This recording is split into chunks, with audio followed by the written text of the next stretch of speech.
You're listening to the 3 Pixels Tech, Gaming and Movie Podcast, brought to you by Alan Taylor, Martin Gregory, and me, Ben Ridley. Hello and welcome back to the 3 Pixels Podcast. I'm here with my two wonderful co-hosts, Alan and Martin. How are you? I'm good, thank you very much. It's still warm, still hot. We need to find a cold studio. Yeah, if you live in London and you know of a cold studio and you want to let us in for a few hours every 2 weeks. Or you have a meat freezer. Meat freezer, whatever they're called places. That's really bizarre because I was about to say meat freezer as well. We're all on the same wavelength Yeah, there here. we go. It's organised. Great. A meat freezer. Send us your details. With that, let's dive straight into the gaming corner for this episode. This episode, I'm going to be talking about Bethesda, and it's going to be less likely to allow an outside dev to make a Fallout game again. Bethesda's Todd Howard praises Obsidian for Fallout New Vegas, but says he'd rather keep it internally.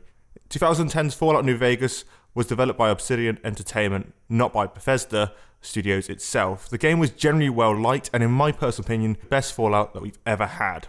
While Obsidian has said it would like to make another Fallout game someday, it sounds like it won't happen. Todd Howard said in a new interview that the company would rather develop big games internally. He told The Guardian that he isn't ready to say for definitely that Fallout game from an outside studio will never happen again, but don't count on it. He was also reported to say, "I would never say never, but our company is so big, it's always better to keep stuff inside. I thought the Obsidian guys did a fantastic job." This sort of comes as no shock to me too much because of their new acquisition of Battlecry, which has now been rebranded to Bethesda Game Studios Austin, based in Austin, Texas. The team was formerly working on the game Battlecry.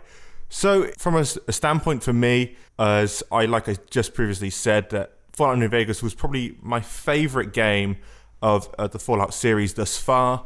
It is quite upsetting not to see that Obsidian will be getting a second go or another roll at the dice.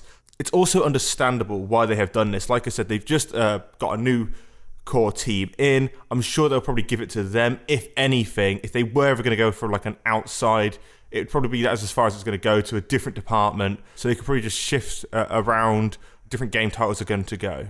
It makes sense because a lot of companies do this kind of thing all the time. It's standard practice to, if something's doing well, you want to bring it in, you want to have better control over it.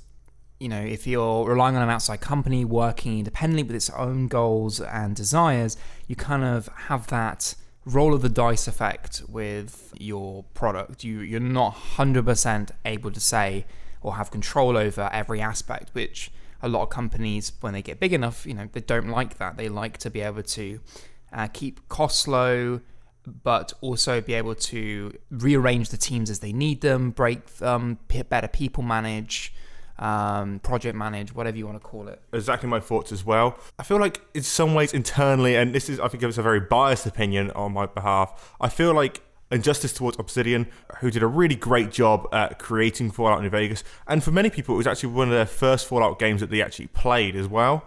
So I would have liked to sit and get like a second chance, like I previously said, as well as I thought they were going to keep like a sort of a spin-off series going on. So when you have like Bethesda sort of doing like your Fallout 1, 2, 3, 4, etc., although they didn't do 1 and 2, I know. I'm just saying, if they did like a main series and you had a different company doing like spin-off games, which could have been in Europe, is a massive one, a massive cry out for Fallout to go into Europe and effects that's going on in there.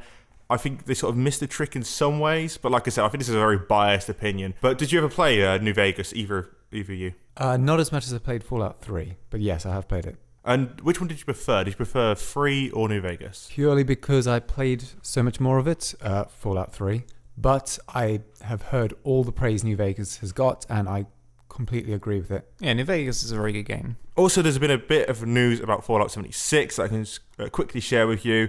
The map size is going to be 4 times as big as Fallout 4's was. That's a grand mammoth task for Bethesda to do, and I applaud them for it. I love big open worlds, and once again, they're really pushing that envelope.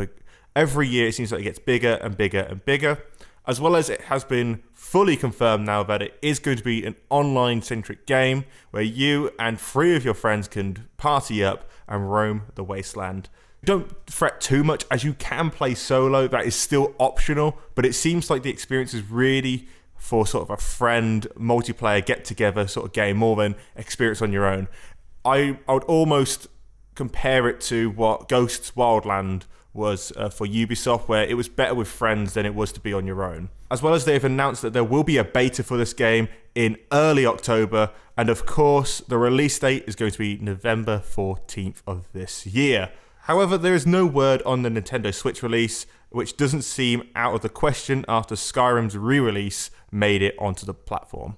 That is all for this episode. You can get in contact with us through our Twitter at @3pixelspod, or on our website hello@the3pixels.com, as well as our Facebook, The 3 Pixels. Thank you very much for listening, and hope to see you soon. You've been listening to the 3 Pixels podcast, a production by Alan Taylor, music provided by Epidemic Sound, and exec produced by Abrupt Audio. With that, thank you for listening. We'll see you next time. Good night.